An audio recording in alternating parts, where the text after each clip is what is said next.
दोस्तों, स्वागत है आपका हमारे इस प्लेटफॉर्म पर। दोस्तों, आपने कुछ लोगों के यहाँ देखा होगा, जब भी किसी की नई नई शादी होती है तो शुरू में सब कुछ बहुत अच्छा लगता है, क्योंकि वह सब आपके लिए नया होता है। आप एक दूसरे को जानने की कोशिश करते रहते हैं, एक दूसरे के साथ रहना अच्छा लगता है।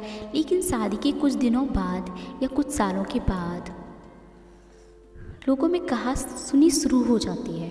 अब वह एक दूसरे से बात करना बंद कर देते हैं और उन्हें एक दूसरे का साथ भी पसंद नहीं होता है, और बात इतनी बढ़ जाती है कि नौबत तलाक तक पहुंच जाती है और तलाक हो भी जाता है। ऐसा इसलिए दोनों के बीच बहुत सी जिम्मेदारियां आ जाती हैं और वह एक दूसरे को समय नहीं दे पाते हैं, जिसकी वजह से ऐसा होता है। वह अपनी सुंदर यादों को भूल जाते हैं और फिर ज़्यादा दूरी आने लगती है। आपके जीवन साथी की कुछ बातें भी आपको याद करनी चाहिए जो उसमें अच्छी थी, तो आपकी सारी शिकायतें दूर हो सकती हैं। इस बात को समझने के लिए आपके सामने एक छोटी सी कहानी प्रस्तुत करती हूँ, जिसके माध्यम से शायद आप अच्छे से समझ पाएं। शुरू करते हैं आज की कहानी। पत्नी ने न जाने क्या किया था कि पति ने उसे एक के बाद एक कई थप्पड़ जड़ दिए। हमेशा हर सिचुएशन को शांति से हैंडल करने वाली पत्नी भी इस बार इतनी अशांत हो उठी कि उसने अपनी चप्पल ही निकालकर पति की ओर फेंक दी। चप्पल पति के बालों को छूते हुए निकल गई। ये किस्सा यहीं ख़त्म नहीं हो सकता था, मगर पति ने इसे अपनी मर्दानगी का विषय बना लिया और बात बद से बदतर होती चली गई। रिश्तेदार ने भी आग में घी का काम किया। किसी ने कहा, जो औरत अपने पति को चप्पल से मार सकती है वो ना ही तो वफादार हो सकती है और ना ही पवित्रता। ऐसी औरत तो परिवार ही नहीं पूरे समाज पर कलंक की तरह है। बीवी के पक्ष वाले कहाँ पीछे रहने वाले थे। किसी ने कहा, 21वीं सदी में भी जो स्त्री के साथ मारपीट करते हैं उन्हें तो जेल भेज देना चाहिए।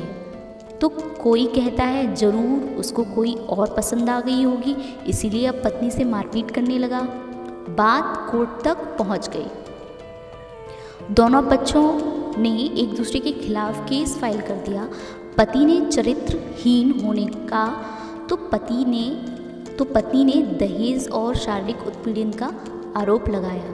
2 वर्षों से अधिक समय के लिए केस चला था। इन 2 वर्षों के दौरान पति पत्नी अलग अलग रह रहे थे। इन 2 वर्षों के दौरान दोनों पक्षों के समर्थकों की संख्या कम हो गई थी। पहले जहां दोनों पक्षों में समर्थक का समूह होता था, अब गिने चुने लोग रह गए थे। पत्नी और पति दोनों की आर्थिक स्थिति भी इस समय के दौरान नीचे गिर चुकी थी, जिन्हें वो शुभचिंतक समझ रहे थे। की बात आते ही उन्होंने भी अपना पल्ला झाड़ लिया था। अगर कोई देने को राजी भी होता तो मोटे ब्याज की शर्त पर। आखिरकार वही हुआ जो सब चाहते थे, डाइवोर्स। हर कोई खुश था, दोनों पक्षों के रिश्तेदार और उनके माता पिता और दोनों के वकील। लेकिन 5 साल सुखद शादी और एक सुंदर बेटी होने के बाद मिले इस डाइवोर्स से पत्नी मूक थी और पति शांत था। शायद ये एक इत्तेफाक ही था कि इस खुशी को मनाने के लिए दोनों पक्ष के लोग एक ही चाय की टपटपी पर बैठे थे, आमने सामने। इत्तेफाक इसलिए क्योंकि ज़्यादातर लोग जो एक दूसरे के विरोध पक्ष को सपोर्ट कर रहे थे, वे एक दूसरे को अच्छे से जानते भी नहीं थे। पति पत्नी भी इन सभी से दूर एक दूसरे के सामने मेज पर बैठे थे। पत्नी ने पति से कहा, अब तो खुश हो गए ना, तुम्हारे मन की जो हो गई है, मुबारक हो तुमको। पति बोला, तुम भी तो आज जीत गई हो, मुझसे तलाक तो तुम्हें मिल ही गया। Congratulation to you. तलाक को तुम जीत का प्रतीक समझते हो? पत्नी ने पूछा। पति चुप रहा। थोड़ी देर की शांति के बाद पति ने कहा, मुझे तुम्हें 5 लाख रुपए अभी और हर महीने 8,000 देने का आदेश है। अभी मेरे पास पैसे नहीं हैं, इसलिए हमारा मतलब मेरा जो सिटी में फ्लैट है उसे तुम्हारे नाम कर देता हूँ। पत्नी बोली, लेकिन उस फ्लैट की कीमत तो 18 लाख है। हाँ, लेकिन हमारी बेटी तुम्हारे साथ है और आगे जाके उसके खर्चे भी बढ़ेंगे, तुम्हें थोड़ी आसानी होगी, पति ने कहा।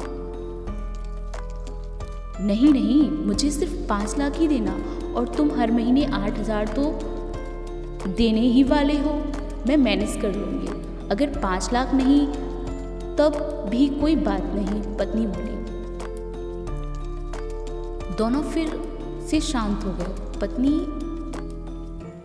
पति सोचने लगा, कितनी भोली और समझदार है ये औरत, जो कुछ समय पहले तक मेरी पत्नी थी और अब अनजान है। ये वही है जो कम से कम खर्चे में मेरा घर चलाती थी और पैसे बचाकर मेरे जन्मदिन और बर्थडे पर हमेशा मेरे लिए नए कपड़े खरीद कर लाती थी। कभी भी बीमार हो जाती तो पैसे बचाने के लिए मुझे मालूम ना होने देती और घरेलू नुस्खों से अपना इलाज कर लेती। मगर घर में कोई और बीमार होता तो तुरंत डॉक्टर के पास लेकर जाती। मेरी ही मति मारी गई थी। मैं ही अपनी झूठी मर्दानगी के चक्कर में इतनी बड़ी गलती कर बैठा। पत्नी के दिमाग में भी उथल पुथल मच रही थी। अभी भी वैसे का वैसा ही है। पहले भी खुद से ज़्यादा हमारे बारे में सोचता था और अब भी वही कर रहा है। ये वही आदमी है जो मुझे एक्सीडेंट से बचाने के लिए खुद मोटरसाइकिल से आगे कूद पड़ा था और अपनी उंगली तुड़वा बैठा था। पता नहीं कौन सी मनहूस घड़ी में मैं से झगड़ा कर बैठी। पति ने मौन तोड़ते हुए पूछा, अब तुम्हारे कमर का दर्द कैसा है? ज़्यादा तकलीफ तो नहीं होती? पत्नी ने हल्का सा मुस्कुराई और बोली, अभी भी होता है, अब तो पेट में भी क्रम्स उठते हैं।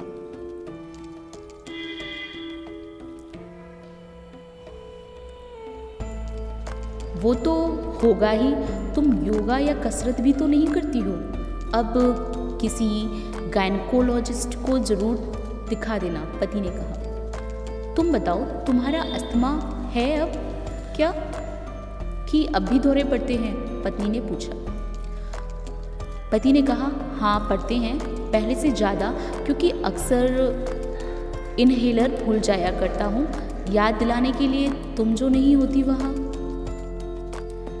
पत्नी की आंखों में आंसू आ गए और बोली, तुम्हें मेरे चरित्र पर सवाल नहीं उठाने चाहिए थे, तो ये परिस्थिति आती ही नहीं। पति बोला, हाँ मैं जानता हूँ तुम बहुत अच्छी हो, मुझसे गलती हो गई, बहुत बड़ी गलती। मैं लोगों के बहकावे में आ गया था। तुमने भी तो मुझ पर दहेज का इल्ज़ाम लगाया था। पति बोला, वो भी तो गलत था और इस बात का मुझे भी पछतावा हुआ। पत्नी ने कहा। पति कुछ कहना चाह रहा था लेकिन हिचकिचा रहा था। पत्नी ने पूछा, कुछ कहना चाहते हो? वो बोला, क्या सब पहले जैसा नहीं हो सकता? क्या मतलब? पत्नी बोली, मतलब हम फिर से पहले की तरह पति पत्नी बनकर नहीं रह सकते, सच्चे दोस्त बनकर नहीं रह सकते क्या? पति ने ऐसा बोला। पत्नी बोली, पर डाइवोर्स के पेपर? पति ने बोला, फाड़ देते हैं। पति ने अपने पास रखे डाइवोर्स के पेपर फाड़ दिए और पत्नी से कहा, तुम्हारे पास जो डाइवोर्स के पेपर हैं तुम भी उसे फाड़ दो। पत्नी ने वैसा ही किया, जो डाइवोर्स के पेपर थे उनको फाड़ दिया। सभी ये देखकर बहुत ही हैरान थे, वकील, रिश्तेदार और माँ बाप। पति पत्नी दोनों एक दूसरे के हाथ में हाथ पकड़े अपने घर की तरफ चल दिए।